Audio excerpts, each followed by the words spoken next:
Hello and good morning and welcome back to Watches and Wonders. Apologies, it's been a while, I have not been well, but I am back at full force, and today we have something that I've seen popping up online that's got quite a little bit of hype behind it at the moment, and it is Pagani Design's PD-1813.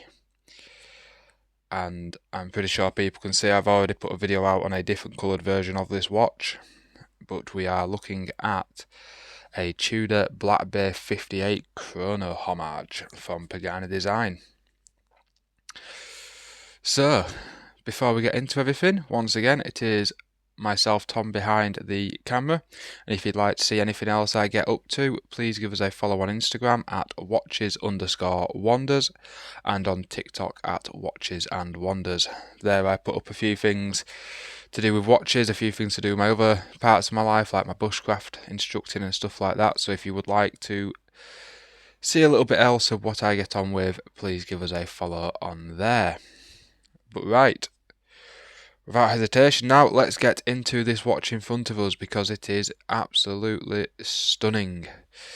So we have the Pagani Design PD-1813 in front of us at the moment, and we have, I don't know how to really describe this dial, but I'd say a turquoisey light blue sort of dial, which is going straight after the new Tudor that they have released, which I have to admit is one of Tudor's best releases in quite a while. So let's get into the movement of this watch. This watch is housing one of Seiko's VK34 Mecha Quartz flyback movements, so we do not have the date on this one, which I am a big fan of. I'm not a fan of the dates on some of these watches. I think they're a little bit useless. So we have screw down crowns to get this movement working. So we have the one click and off it goes, looking almost smooth. We have 4 beats per second here to make it look like that mechanical sort of movement. Click back. Apologise if my hand is in the way for this, and then for the bottom one, and it flies straight back up to the top at number 12.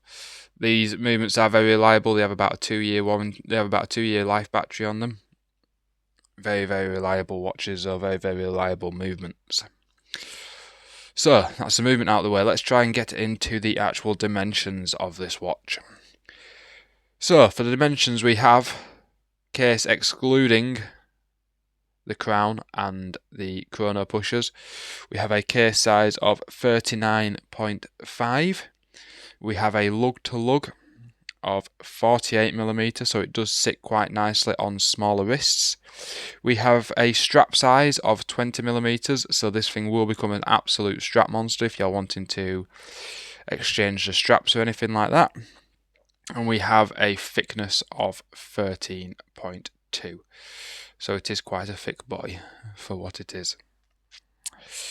The entire watch is made of 316L stainless steel with a, I believe, sapphire insert for the bezel. I could be wrong there, and I apologise if I am. We have a sapphire crystal covering this beautiful, beautiful dial with an AR coating, which I've got to admit has actually worked pretty well. Looking at the crystal, as we can see, it is a boxed domed sapphire crystal, which I am a big, big fan of. It gives you that little bit of distortion, which I know some people don't like, but me, myself, I am quite a fan of. We have some beautiful polish in and brushing to this watch. So you can see as it goes from brushing down the sides, once it focuses off of Iron Man, to a beautiful polish to the edges, and a beautiful polish and brush to that bezel edge as well. Absolutely stunning. Working down to the bracelet, we have a solid linked Jubilee bracelet here, and I'm not always the biggest fan of Pagani Design's bracelets, but this one seems to be really well done. It conforms to the wrist absolutely beautifully, and just it is a very comfortable, very, very comfortable watch.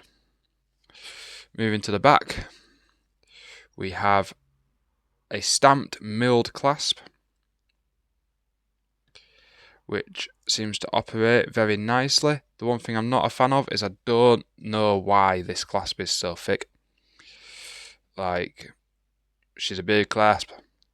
She is a really, really big clasp. Looking at the case back, we can see we've just got the standard Pagani Design stamped on there with the model number underneath it, which I know on the other model it had a little race car underneath, which I did actually like. I wish they had put that onto this one as well, but we can't get everything. This watch is, well, when it came out, this watch was actually about £90, but Pagani being Pagani dropped it pretty quickly, and you can pick this up now on sale for about 50, not on sale for about 60, which for a watch with all of this is an absolutely amazing price. Now, I will just put it on my wrist to show you what it looks like on wrist, or I will add, if I can't get a decent quality video, I will add an on-wrist shot at the end where we will get some decent sort of wrist shots. I do also have some shots up of this watch already in different lighting. It is absolutely stunning. I love how that dial is catching the light. I really do. It makes it stand out next to our Iron Man in the background. And on the wrist today, I have my watch dives. The watch that really did help this channel start to gain some interest. Absolutely love that watch. Now, if you give me just a second, I will try and get a Lume shot. I'm in a very well lit room today, but we will try our best. Give me 1 second. So in Pagani Design's stereotypical Lume, it's not fantastic. It does fade very quickly, but it is a nice little bit of Lume. Like I say, it won't last long. It's not something that will last all night, but it is beautiful. And it is a very beautiful watch. Pagani have really done well here. I'm a big fan of some of their Black Bay chronos they've been releasing recently. I just think they're really hitting it out the mark, and they're really giving themselves quite a good reputation with them, along with their Speedmaster homages and stuff like that. And as you can see, that Lume has already faded. But I will add on at the end of this video a wrist shot for you, just so you guys can see. But that is the Pagani Design 1813. It has been Tom behind the camera, and I would like to say a massive thank you to my subscribers and to the people watching. And until next time, I will see you again. Goodbye.